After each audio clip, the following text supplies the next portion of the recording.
आज जो हमारे पास गाड़ी आई है ये है मर्सिडीज सी क्लास, और कस्टमर के साथ कॉन्वर्जेशन करने के बाद और गाड़ी की फिजिकल इंस्पेक्शन के बाद हमने फाइनलाइज किया कि इस गाड़ी को एक ओवरकोट की ज़रूरत है। तो इस गाड़ी को अभी हम अपने स्टोर पे लेके जाने वाले हैं, जिसका टूर हमने आपको लास्ट वीडियो में भी दिखाया है। अगर आपने वो ना देखा हो तो ऊपर दिए लिंक पे क्लिक करके आप वो वीडियो भी देख सकते हैं। तो चलिए इस गाड़ी को अब अपने स्टोर पे लेके जाते हैं और अपनी टीम को भी ये कार दिखाते हैं। ये प्रोजेक्ट बहुत इंटरेस्टिंग होने वाला है, तो let's begin with the video.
तो इस पूरे वीडियो में आपने देखा कि हमने इस गाड़ी को कैसे एक पूरा नया लुक दिया है।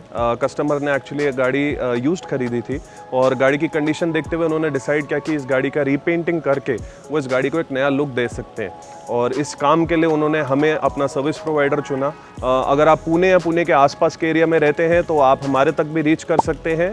डिस्क्रिप्शन बॉक्स में हमारी सारी डिटेल्स मेंशन है। आप यहाँ पे आएंगे, हम गाड़ी देख के आपको एक एस्टीमेट देंगे और हम गाड़ी का काम फिर आगे बढ़ा सकते हैं। अगर आपको इन डेप्थ एक्सप्लेनेटरी वीडियो देखना है कि पेंटिंग का काम कैसे किया जाता है और उसका एक एक स्टेप कितना ज़रूरी होता है तो आप अबव मेंशन लिंक के ऊपर क्लिक करके आप वो वीडियोस भी देख सकते हैं। हम उम्मीद करते हैं कि वीडियो आपको अच्छा लगा हो और अगर आपको ये वीडियो अच्छा लगा है तो अपने दोस्तों, अपने कलीग्स के साथ, अपनी फैमिली के साथ ये वीडियो शेयर करना मत भूलिएगा और इसी तरह हमें प्यार देते रहिए। आगे बहुत ही अमेजिंग वीडियोज़ आने वाले हैं अगले 1-2 महीने में, तो हमारे चैनल को ज़रूर सब्सक्राइब करिए और इसी तरह हमें बस अपना प्यार देते रहिए। मेरा नाम है राघव और ब्रोटोमोटिव में बने रहने के लिए बहुत बहुत शुक्रिया। तो चलिए इस गाड़ी के फाइनल लुक्स देखते हैं और हम मिलेंगे आपसे अब नेक्स्ट वीडियो में।